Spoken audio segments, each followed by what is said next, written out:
aprendeu a calcular a área de superfície e agora a gente vai fazer um vídeo dedicado a calcular a área de uma superfície, tá?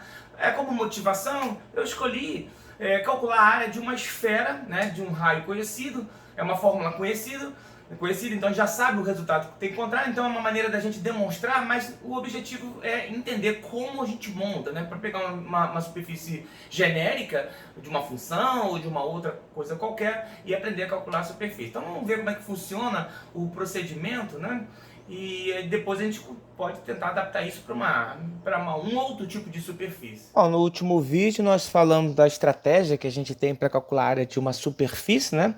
Nós temos um domínio de parametrização, uma parametrização R e a gente calcula a área dessa superfície como sendo área de retalhos, né? A gente fez toda uma continha e chegamos a usar uma fórmula, né? A gente vai calcular uma integral desse tipo, né? A gente, uma vez tendo a parametrização R, a gente calcula os dois vetores tangentes à superfície R, faz o produto vetorial, que é o vetor normal, calcula a norma dele, que vai ser uma função escalar, e faz uma integral dupla, né? Então a integral dupla da norma do vetor normal vai ser a área da superfície S, onde D para a gente, a nossa região de integração, para a gente esse domínio, né? Esse domínio de parametrização, tá? Então só lembrando que esse dA para a gente vai ser du dv ou dv du, tá? Ou seja, a gente vai estipular a ordem de integração na integral dupla, tá? E aí o combinado nessa aula de hoje é fazer uma ilustração, um exercício, né? Peguei um exercício, por exemplo, aqui, onde a gente até já sabe a área da superfície, né? Suponho que eu tenho uma esfera de raio A, eu quero mostrar via integral essa integral da área, né, de superfície, que a área dessa casca da superfície esférica é 4π vezes o quadrado do raio, 4π a ao quadrado, tá?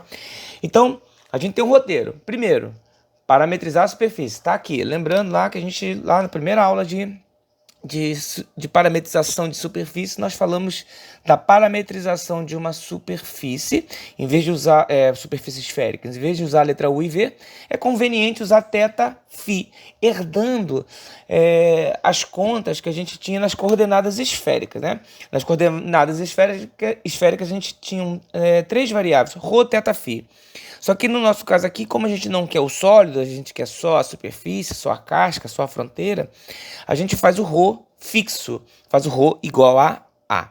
Então, na primeira componente lá eu tenho o x, né, com cosseno θ seno φ, e no lugar do ρ eu coloco A. A mesma coisa vai acontecer para a componente y e para a componente z. Só lembrando que o θ lá nas coordenadas esféricas varia de 0 a 2π e o φ varia de 0 a φ, né? Bom, e aí a gente faz as contas. Então aqui é uma série de continhas, né? Já está a continha meio que adiantada aqui. Eu vou calcular a derivada desse R em relação ao primeiro parâmetro. Então eu faço a derivada de cada uma das componentes em relação a θ. Então eu repito A, repito seno φ, e a derivada do cosseno de θ, está aqui em vermelho, é menos seno de θ.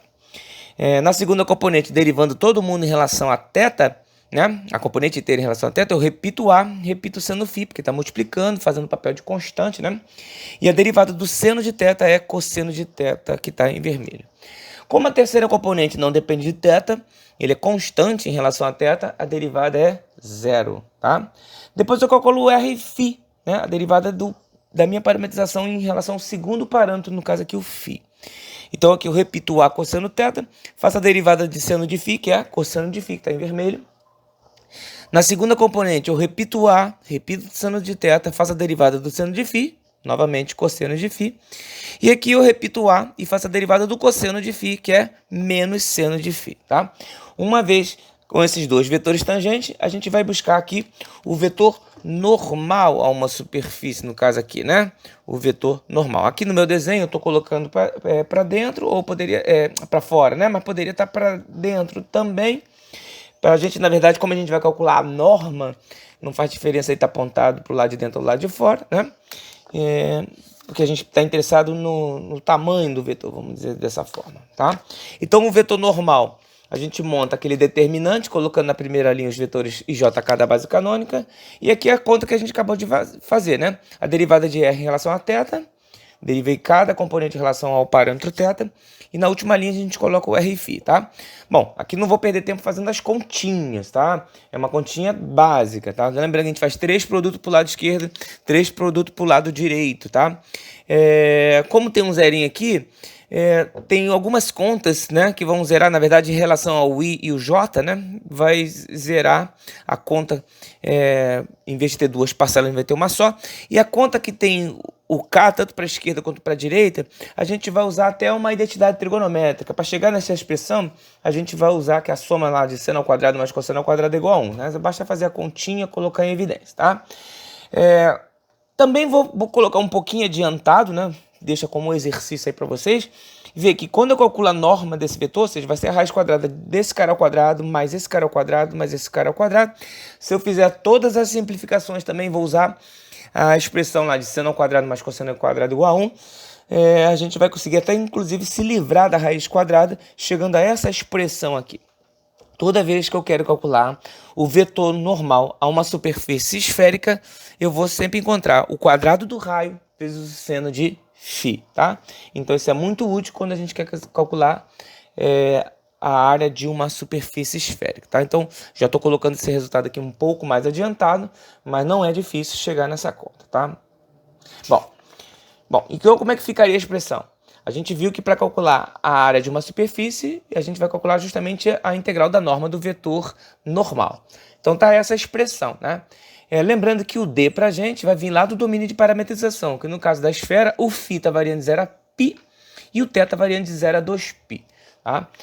Bom, esse A ao quadrado é constante, não depende nem de θ nem de φ, eu posso tirar. Como essas duas integrais aqui estão desacopladas, então aqui, por exemplo, o seno de φ não depende de θ, ele pode sair, então vai ficar a integral de 0 a 2π dθ, que pode sair de dentro da integral de dφ, tá? Então fica uma integral aqui lá de fora, né? Uma integral que a gente chama de integral iterada.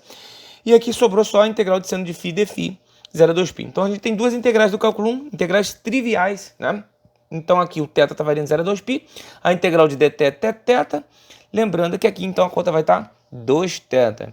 A integral de seno de φ dφ vai dar menos cosseno de φ, então jogo o π aqui, vai dar menos o cosseno de π, lembrando que cosseno de π é menos 1, então vai ficar menos o menos 1, vai dar mais 1, e aqui vai ficar o menos cosseno de 0, né? Porque vai ter um menos do teorema fundamental do cálculo e tem um menos da própria função, por isso vai ficar um mais cosseno de 0, que é 1. Então essa continha aqui vai dar 1 mais 1, que é 2. Então vai ficar 2 vezes 2 vai dar 4. Então ficou 4π a ao quadrado. Então é uma integral bem tranquila, né? O trabalho que tem que ter aqui, na verdade, é fazer aqui o cálculo do vetor normal, né? E depois calcular a norma dele, né? Aí essa é a parte trabalhosa do exercício, né? Estou deixando aqui até como exercício para você chegar a essa expressão aqui, tá? Não é difícil chegar, tá? Só fazer uma observação, né? Por exemplo, se eu quisesse calcular a área de uma superfície de uma função, a gente viu lá quando a gente falou de parametrização de superfície, quando a gente também falou de vetor normal, que a gente pode parametrizar uma superfície dessa maneira, com uma expressão assim, x, y e o z sendo a própria função. A gente fez essas contas, a gente calculou os dois vetores tangentes e chegou a essa expressão, que é o vetor normal à superfície de qualquer função, né?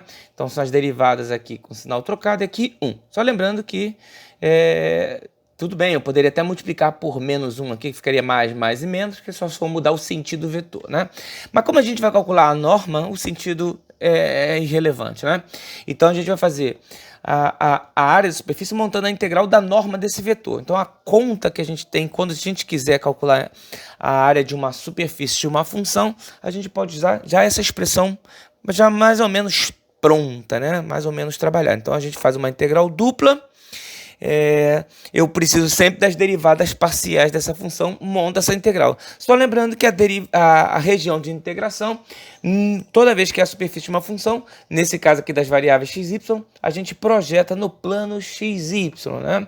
Se eu tivesse adaptado aqui, por exemplo, colocado y em função de x e de z, eu ia adaptar aqui as derivadas parciais em relação a x e z, e em vez de projetar no plano x, y, eu ia projetar no plano xz, por exemplo. exemplo, né? E ou isolar o x em função de y e de z, a gente adapta essa fórmula, tá?